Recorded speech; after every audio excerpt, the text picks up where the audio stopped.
Hello again. All right, so let's go on with part 3, and that's going to be, we're going to cover the non-random sampling and techniques.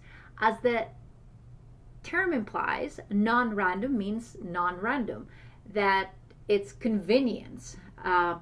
We select participants for our research based on convenience. Okay, it sounds pretty lame, but it's not necessarily lame. Sometimes we have to do what we have to do to obtain data, okay, in order to kind of understand what's going on. Again, it depends the kind of question that we're asking. So it's convenience sampling would be one type, okay, the one that I just kind of explained. We also have quota sampling, okay, and then finally we have snowball sampling. So convenience sampling, okay, that is, I would say, rather common sampling technique. A lot of hardcore researchers that kind of like look down on it is like as into like, excuse me, you didn't use random sampling. But the truth be told is sometimes for some research questions that might be interesting, maybe we don't have the funding. Okay, there are some very prestigious doctors and researchers, and once you get funding, let's just say from NIH, you kind of create like a tradition, like you have a name, a reputation, and then it's a lot easier to win grants. But if you're a brand new researcher, nobody knows you, and you really have to prove that you have good research questions and you're doing a great work doing research, but you might have to start with a very limited budget. Hence, you might be forced kind of like to use convenience sampling because you have to say, well, I don't have the money to travel the entire country right now or send 5,000 surveys to various people across the different states. Okay, so you might actually have to go to say local universities within the area that you live. So let quota sampling, on the other hand, it's going to remind you of stratified sampling, okay? But stratified sampling, if you remember, you still use still use random sampling techniques. With quota sampling, you're simply trying to stratify based on a specific characteristic, but then after you recognize who you want to sample, you're not using non-random sampling techniques, okay? So you're literally, once you say, I want to, let's just say, look at young female basketball players. Okay, and I'm like, well, I know Cal State Fullerton has a basketball team. They have a female basketball team. So I can probably access them, all right? So I wouldn't go to the entire Cal State Fullerton.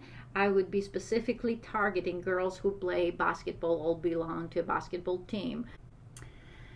Finally, snowball sampling. I use snowball sampling for my dissertation in rural Oklahoma. And I know some people are going to say, well, Georgia, why didn't you use random sampling? But the odds that I would get enough people that they're randomly selected to say yes to my research, they were slim to none, okay? Because the topic that I was researching was highly controversial. So it involved the oil industry, people making money from the oil industry, and at the same time, some of those participants were financially impacted, and they also experienced a lot of damages to their homes due to induced seismicity, so earthquakes caused by the oil industry. So those were not natural earthquakes. As you can see, when I'm making money from somewhere, but at the same time I'm being hurt by the same something that provides me income, maybe I'll be a little bit hesitant to provide information because I don't want anybody to put me on the spot. I don't want to criticize the oil industry because it's my bread and butter. And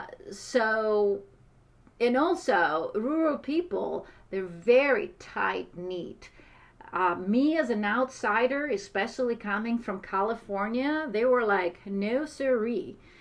the moment I said I'm from California, they told me that I'm a communist, okay? They just did not want to talk to me. Then they heard my accent and they liked the fact that I'm Greek. So in a way, it kind of like my accent worked in my favor. And a lot of them slowly start opening up, and I was able to build rapport, and they trusted me and they opened up.